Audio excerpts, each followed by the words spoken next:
Hello，大家好，係啦，係咩？嗱，較早前嗰個潺菜、木耳菜，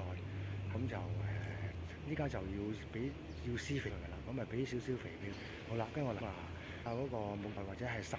個生長情況係點樣啦，咁樣跟我嚟俾大家望一望。俾啲咩營養俾嗰棵潺菜咧？嗱，呢啲泥咧其實係啲廚餘啦，同埋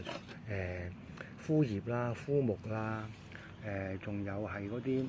原本嗰啲黃泥㗎啦，即係啲舊土啦，所謂即係種開嘢係舊土撈埋一齊嘅，係啦，咁啊 OK 㗎啦，好，咁啊筆啲俾營養土佢先，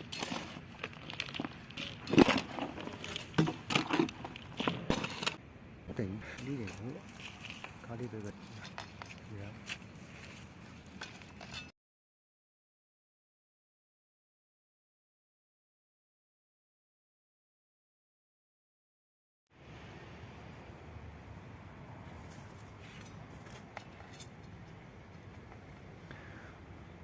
好啦，嗱，咁啊，我哋係純天然嘅種植嘅，係啦，咁啊，頭先就介紹咗點樣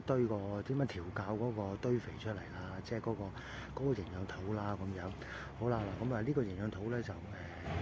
最啱呢啲植物啊，或者蔬菜用㗎啦，咁啊非常之方便嘅。咁啊，第一可以啲樹啊、枯葉啊、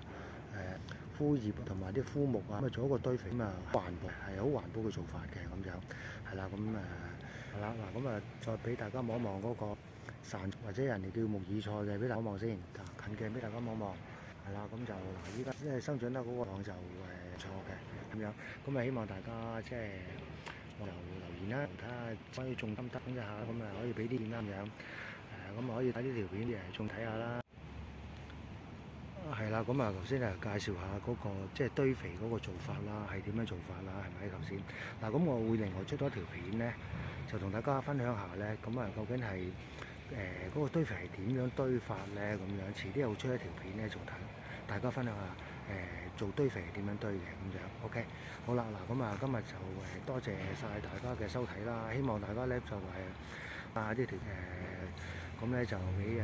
中意種嘢嘅人睇下啦，就潺菜嘅人睇啦。OK，好，拜拜。